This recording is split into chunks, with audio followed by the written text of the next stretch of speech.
Hello there, welcome back to Bhanzu class. Now it's time for us to practice a few questions on whatever topics we have studied in fractions.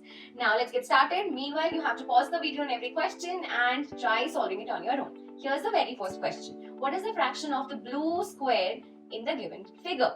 Doesn't it seem like unequal division? Can we make them equal divisions? Yes, probably we can. Now for this question, I'm going to tell you solution in two ways. First, let's divide them into 4 equal parts. Now here, this is the first part, second part, third part and the fourth part, right? So the blue part here just comprises of 1 part out of 4. That means the fraction of blue square here is 1/4.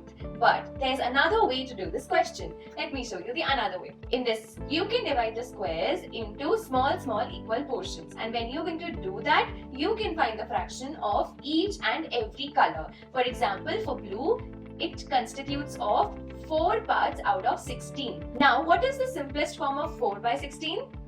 4 and 16 both comes in the table of 4. So, we can divide the numerator and denominator both by 4. What are we going to get here? 4 divided by 4 is 1. 16 divided by 4 is 4. We again got 1/4 as the answer. So, in either ways, we are getting the same answer. But if we are going to divide the shape in this way, we can find the fraction of each and every color. For example, for white color, it is 1 by 16. For orange color also, it is 1 by 16. For pink color, it is 2 by 16, means 1 by 8.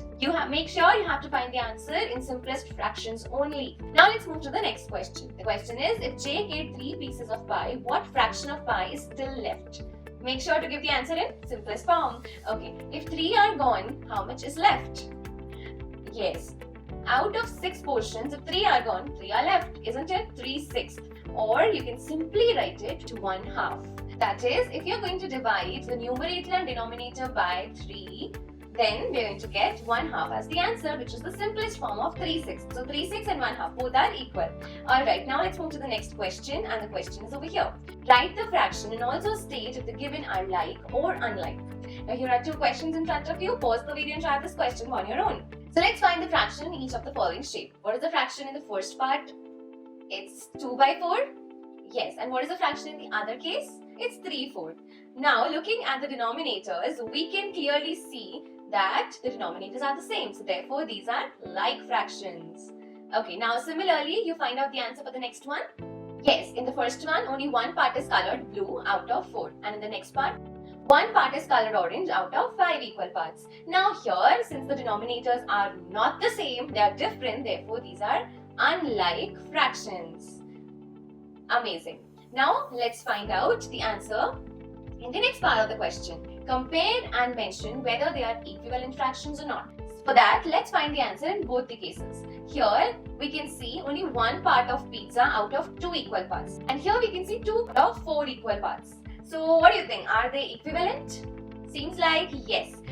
Because here numerator and denominator both are multiplied by the same number, which is 2. And that's how we got the answer 2/4. So therefore 1/2 and 2/4 are the equivalent fractions. Now let's find out the answer to the last question of the day. How many equal parts will be required to make a whole? Here we can see there are 3 equal parts which are joined together to make a whole. And here is just 1 part given. So therefore we need 3 equal parts to make a whole. And what is the fraction of each part here? The fraction of each part is 1/3. Great. We are done practicing a few questions, but make sure to practice enough of the questions so that you can get great marks. I'll see you in the next session. Bye-bye. Take care.